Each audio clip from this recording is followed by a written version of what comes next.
ঢাকা ৭ পুরান ঢাকার লালবাগ, চকবাজার, বংশাল, কোতোয়ালি ও কামরাঙ্গীরচর নিয়ে গঠিত একটি সংসদীয় আসন। ফেব্রুয়ারি ২০২৬ নির্বাচনকে ঘিরে বলছে নির্বাচনী হওয়া। দীর্ঘ ১৭ বছর পর একটি উৎসবমুখর পরিবেশে ভোট দেওয়ার জন্য প্রতীক্ষা রয়েছে এই আসনের ভোটাররা। বড় দল হিসেবে বিএনপির মনোনয়ন পেতে একাধিক প্রার্থী চষে বেড়াচ্ছে পুরো এই আসনটির বিভিন্ন এলাকায়। লাগানো হচ্ছে ব্যানার, ফেস্টুন, পোস্টার।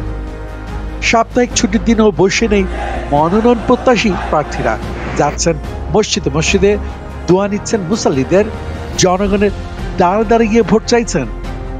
আসন্ন নির্বাচনে এই আসন থেকে ধানের শীষ প্রতীকে মনোনয়ন দৌড়ে প্রতিদ্বন্দ্বিতা কাতার রয়েছেন প্রথমে গিয়াসউদ্দিন আহমেদ মনি, যিনি প্রাক্তন সংসদ সদস্য ও ছাত্র দলের সাবেক সভাপতি ও জাতীয়তাবাদী আদর্শের একজন উজ্জীবিত সৈনিক।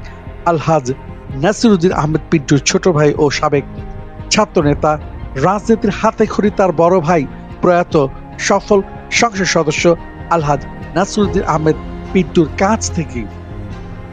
নাসিরউদ্দিন আহমেদ পিন্টুর আপোষহীন রাজনীতির জন্যই খুনি হাসিনা ও তার হায়না সরকার রাজশাহীর কারাগারে তাকে নির্মমভাবে হত্যা করে।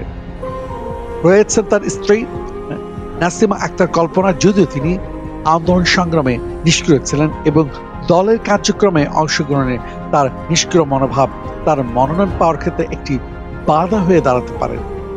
রয়েছেন মোহাম্মদ ইসহাক সরকার, যুব দলের সাবেক কেন্দ্রীয় সাংগঠনিক সম্পাদক, যিনি কারা নির্যাতিত ও বিরোধী আন্দোলনে অনেক নির্যাতন নিপীড়নের শিকার হয়েছেন। রয়েছেন বিএনপির কেন্দ্রীয় যুব বিষয়ক সম্পাদক মীর নওয়াজ আলী নওয়াজ, বিএনপির কেন্দ্রীয় নির্বাহী কমিটির সদস্য মোহাম্মদ হামিদুর রহমান হামিদ। তবে অত্র আসনের জনগণের মনোজগতে অবস্থান করা নাসিরউদ্দিন আহমেদ পিন্টুর পরিবারের অন্যতম সদস্য ও কনিষ্ঠ ভাই আলহাজ রিয়াজউদ্দিন আহমেদ মনির ধানের শীষে মনোনয়ন পাওয়া যোগ্য বলে অনেকে মনে করছেন। কারণ তাদের পরিবার বেগম খালেদা জিয়া ও জিয়ার আদর্শে অটুট থেকে আন্দোলন সংগ্রামে আপোষের নেতৃত্বে বলিয়ান হয়ে গণতন্ত্র আনয়নে ভূমিকা রেখেছে। এই রিয়াজউদ্দিন আহমেদ মনি বিদেশ বিভূঁইয়া থেকেও হাসিনা বিরোধী আন্দোলনে ছিলেন সক্রিয়।